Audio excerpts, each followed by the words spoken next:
आहे, परंतु मला असं वाटलं की माझी खुशी तुमच्यापर्यंत सैर करावं. तर या पद्धतीचा हा पॅकिंगमधून हा येतो आणि त्यानंतर यावर लिहिलेलं असतं या आपण जो ॲड्रेस देतो त्यावर. इथं माझं नाही का कस्टमर ॲड्रेस आहे, नाव आहे, कस्टमर ॲड्रेस आहे आणि या ॲड्रेसनुसार आणि आपल्याला हे कुठून आलं आहे,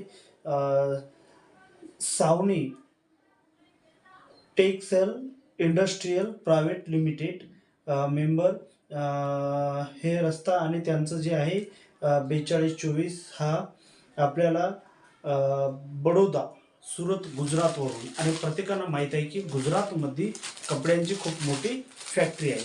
आणि तर आपण याला या पॅकिंगपर्यंत मी खोललं कारण माझ्या लक्षात आलं की माझ्या मित्रांना सुद्धा मी प्रत्येकांना मी दाखवू, जेणेकरून तुम्हाला सुद्धा प्रत्येकांना माहिती मिळेल यासाठी. आता आपण हा सुद्धा बाजूला ठेवू आणि या प्रकार